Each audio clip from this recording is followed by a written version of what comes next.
Patna block मुख्यालय आनंदेश्वर मंदिर प्रांगण कल्याण मंडप ठारे आज पाटणा निर्वाचन मंडली स्तरीय 110तम विजु जन्म जयंती पूर्वतन विधायक जगन्नाथ नायक आवाहकत्व अनुष्ठित हो कार्यक्रम पाटणा ब्लॉक बीजेडी सभापति माधवनंद पृष्टि अध्यक्षता करथिबा बेले 18 नंबर जोन जन सभापति जदुमणि बारिक मंच परिचालना करथिले। प्रथमे बिजु बाबूंका फोटोचित्र रे श्रद्धा सुमन पूर्वक पुष्पमाल्या और धूप प्रज्वल परे कार्यक्रम आरंभ होइतिला। प्रबाद पुरुष कलिंग वीर भावे सुख्यात अर्जन करथिबा स्वर्गत बिजु बाबू किपरि ओडिया स्वाभिमानर प्रतीक थिले से नै दलीय नेतृवृंद निज निजर वक्तव्य रखिथिले।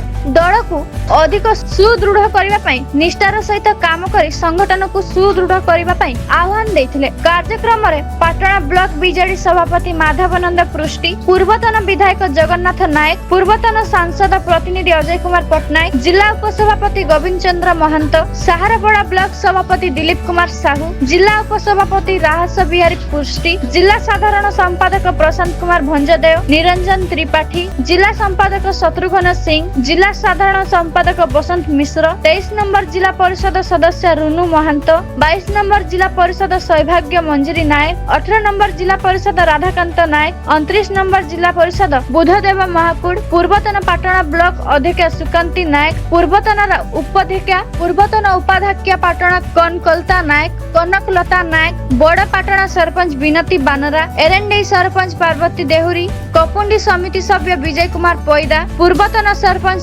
तेंडरा राजवल्लभ देहुरी सहित वरिष्ठ कार्यकर्ता भागीरथी दास, राइडिया नायब सरपंच नमिता महंत, बहु बीजेडी नेता सहित बहु वरिष्ठ और युवा बीजेडी कार्यकर्ता उपस्थित थिले। आज सारा भारत वर्ष रे सारा विश्व रे जो माने बिजु पट्टनायक को भल पाती से माने आज तांकर वीरत्व गाथा गान करुछंती।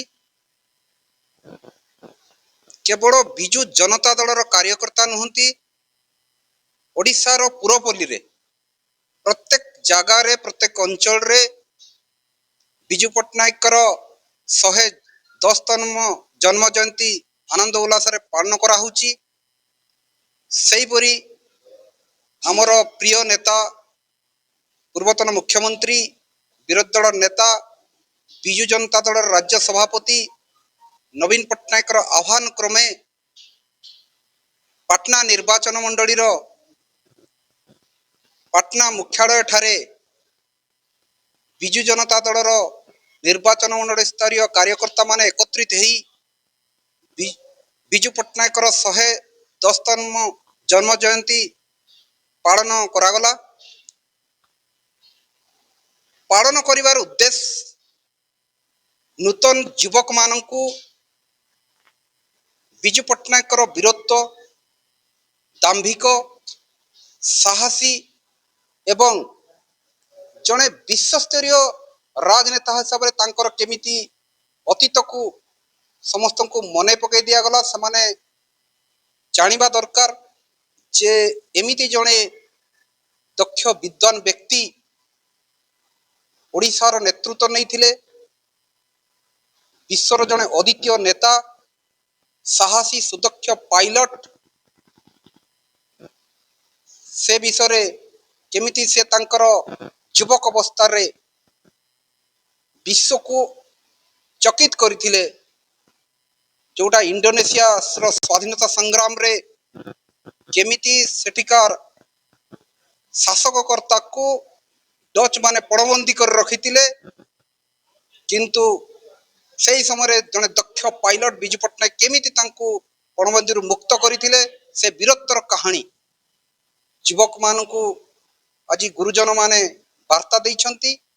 एवं आज सारा निर्वाचन कार्यकर्ता माने एकत्रित हेई आनंद उल्लास रे पाटणार मुख्यालय कल्याण मंडप ठारे ए कार्यक्रम को व्यापक आनंद उल्लास रे आमे सब मिसिक पालन कलु। धन्यवाद, नमस्कार। केन्दुझर जिल्ला Dasharath Barik report, black and news Odia.